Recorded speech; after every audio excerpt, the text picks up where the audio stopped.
The Forbidden City. From the outside, it is the magnificent structure symbolizing the power of the Chinese emperor over the world. But you are not in the front facade, in the colossal courtyards where ceremonies are held. You are in the rear rooms of the city, the inner court. This is the complex that houses the emperor's private chambers, resting areas, and the hundreds, sometimes thousands, of his concubines. Hollywood portrays this as an exotic paradise of pleasure. The reality: this was the highest status prison to which women belonged.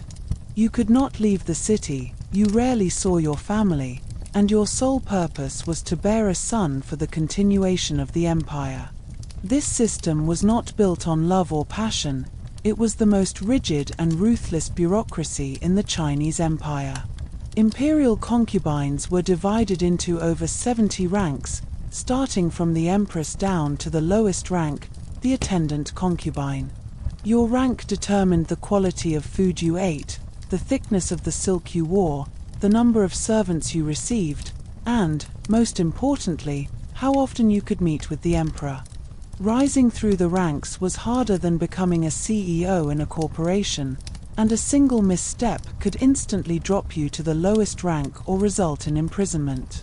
The true masters of the inner court were not the emperor but the eunuchs. Thousands of eunuchs spent their lives within these walls to ensure the women's loyalty and completely exclude male influence. These eunuchs were masters of gossip, blackmail, and intrigue. They were the emperor's eyes and ears, but they also engaged in immense power struggles among themselves. Incurring the wrath of a eunuch could instantly end a concubine's career. The eunuchs served you while simultaneously acting as secret police, constantly watching and documenting your actions. With 3,000 women, most concubines would never see the emperor. Their lives consisted of rigorous lessons, silk embroidery, music training, and, most of all, waiting. This meant rotting in luxury but in an indescribable solitude.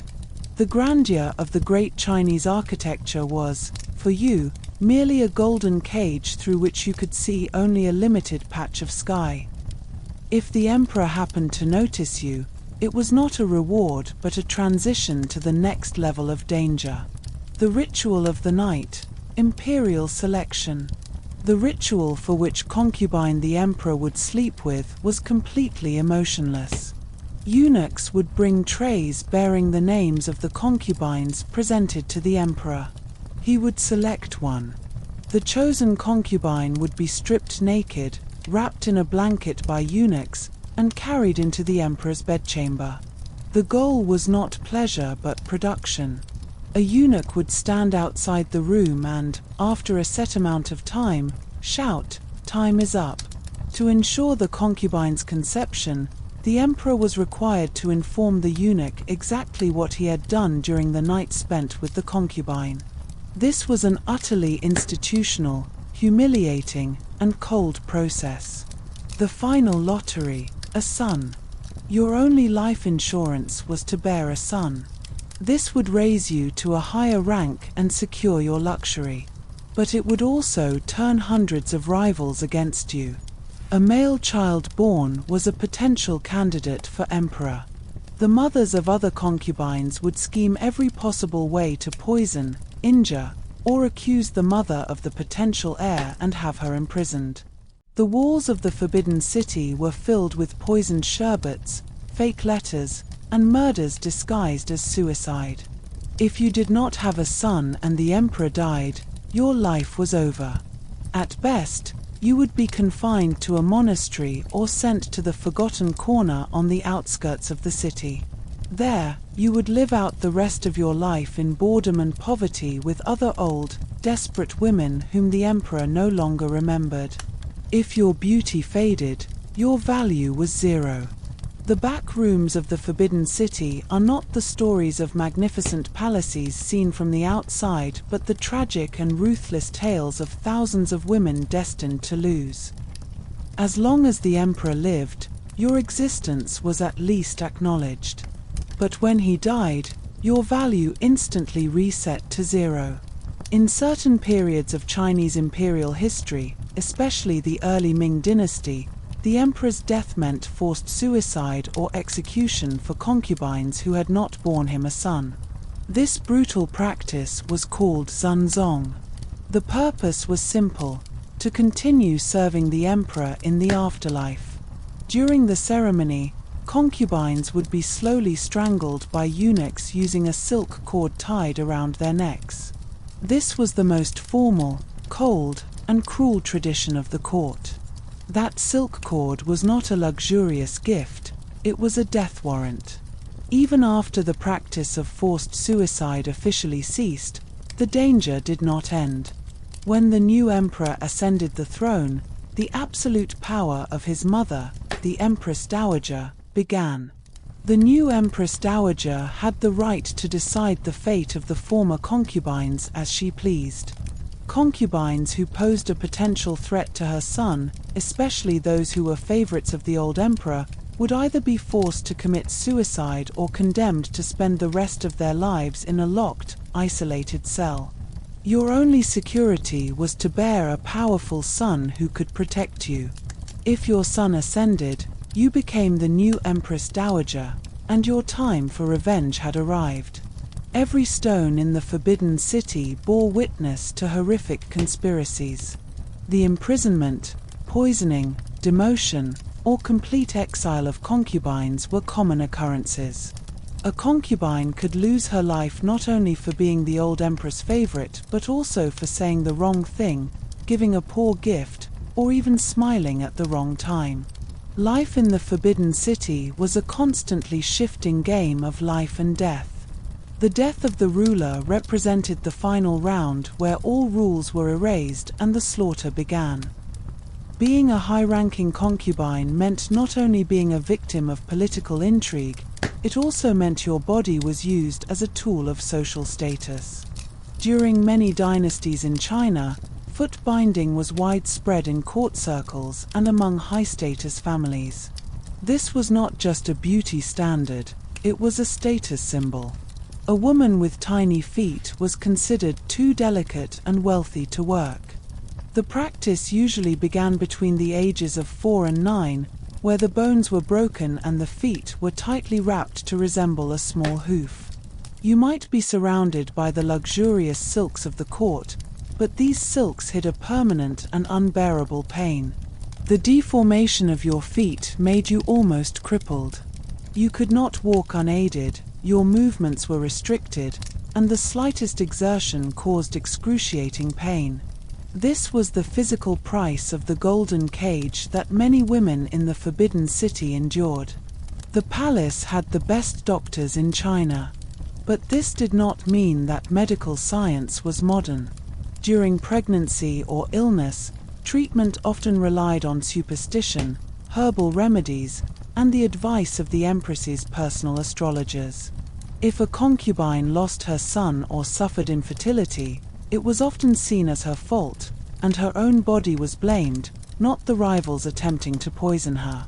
All this isolated living, constant competition, fear of betrayal, and physical restrictions led to widespread psychological breakdown among the concubines. Chronic depression, eating disorders, and paranoia were the unseen illnesses of the Forbidden City. The concubines were prisoners rotting in luxury, losing their sanity. The Forbidden City promised you luxury and status, but in return, it took your life, your health, and your ability to walk. In the back rooms of the Forbidden City, there was a figure more feared than the emperor, who directly controlled the lives of the women, the chief eunuch. Eunuchs were the only non-related men allowed to remain in the palace. The goal was to preserve the purity of the bloodline, but this biological restriction granted them immense political power. Eunuchs were the emperor's closest confidants. They informed him about the concubines, carried imperial edicts, and managed all the logistics of the inner court. Despite coming from a low social class, the eunuchs built a terrifying authority within the palace walls. A concubine's survival or promotion depended less on the emperor's affection and more on the whims of the chief eunuch. Eunuchs were the custodians of imperial protocol and controlled who approached the emperor and who was kept away. As a concubine, you constantly had to bribe the eunuch. A new dress, a piece of jewelry sent by your family, or a gold ingot, these were tributes paid to ensure your rank wasn't demoted, or at the very least, that your name wasn't erased from the tray presented to the emperor. Many powerful eunuchs became some of China's wealthiest men through bribes. Their personal fortunes often exceeded the annual budget of entire provinces. Eunuchs were the espionage network of the palace.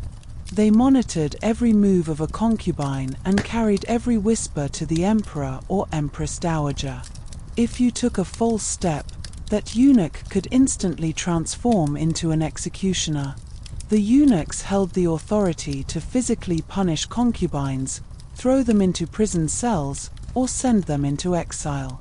Beneath their silk robes and jewels, concubines lived in constant fear that their lives could end at any moment by a eunuch's arbitrary decision.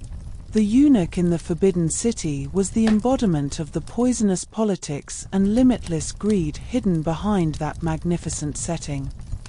The Forbidden City was not named in vain. It was built not just to belong solely to the emperor, but to lock away your entire life.